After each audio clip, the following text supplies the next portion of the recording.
This is just a quick video that basically outlines all the things that will cause a shift in the aggregate supply curve as opposed to a shift in the aggregate demand curve.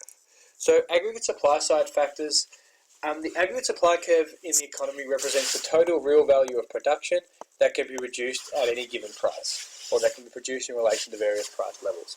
Higher the price, the higher the production, because there's more of an incentive to produce, it's more profitable. Total aggregate supply is the total volume of production that suppliers are prepared to supply to the market at any given price. Once we reach productive capacity, further output is impossible and we will only see higher prices, so the vertical section of our line. Aggregate supply factors will generally influence either cost of production or supply potential for the business sector. So we're talking about ways here that our productive capacity will either go in or will shift out, and all the factors that can cause that to occur. So favourable supply side conditions, the supply curve will shift to the right. Firms will see lower production costs, increased profits and improved efficiency. It'll help to reduce bottlenecks or capacity constraints. So basically the aggregate supply will be able to keep up with aggregate demand without causing these problems like traffic jams and lack of labour resources available. It'll help firms to reduce prices and help to reduce cost push inflation, or inflation caused by production costs. It's really important, whenever you're talking about a supply side factor and how it's going to impact living standards, these are the kind of things you want to be talking about. Is that it increases our international competitiveness, because it's going to lead to cheaper prices. And then eventually that's going to lead to higher aggregate demand, or an expansion in aggregate demand due to the lower prices. So the aggregate demand curve is not shifting, but aggregate demand will still increase because of the lower prices. And all of that's going to lead to higher employment, increased incomes and increased growth. So this is a really key thing about, whenever you're talking about a supply side factor, you want to really be linking it to international competitiveness, lower prices, increased purchasing power and increased employment. Unfavourable supply side conditions, supply curve shifts left or inwards, rising production costs, falling profits. Firms are going to lift their prices because they're less efficient, and that could cause possible inflation and stagflation. It leads to reduced international competitiveness, lower aggregate demand because people don't want to buy our products, higher unemployment, lower incomes and falling growth. Aggregate supply is critical for our long-term growth.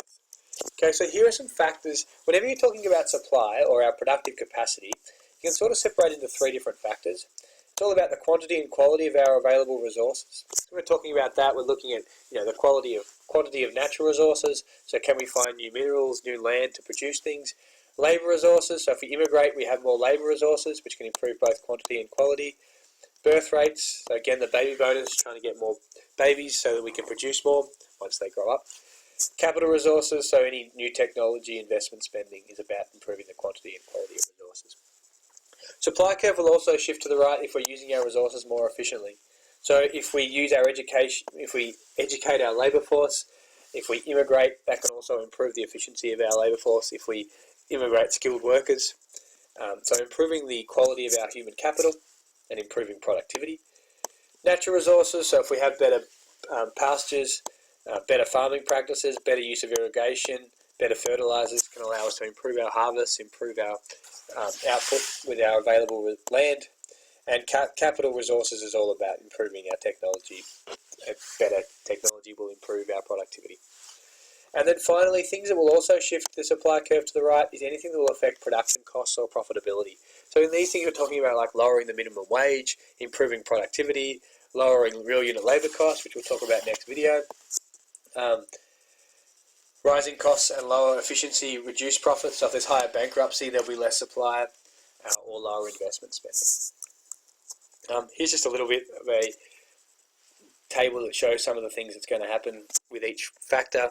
So it's a little bit repetitive from the last one. In fact, it's very repetitive to the last one.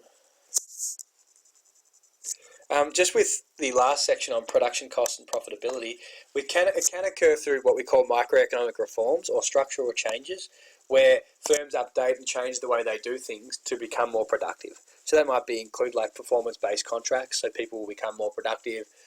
Enterprise bargaining agreements where people get paid based on the level of profits of the whole firm. Again, the idea is to try and tie wages to performance so they will be more productive.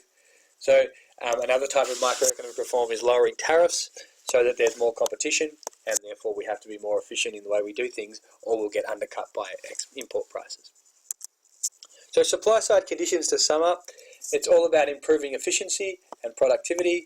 It can be achieved by greater availability of resources, so labour or land, immigration, new discoveries of land or minerals. Anything that affects production costs, so lower wages, will shift supply curve to the right. Lower minimum wages, lower capital costs, improved technology. Favourable climatic conditions will allow us to supply more, so less droughts and natural disasters, which will obviously shift supply to the left. And effective microeconomic policy, which I talked about before in relation to lower tariffs, deregulating the labour market so people are paid based on their performance and output. Thank you.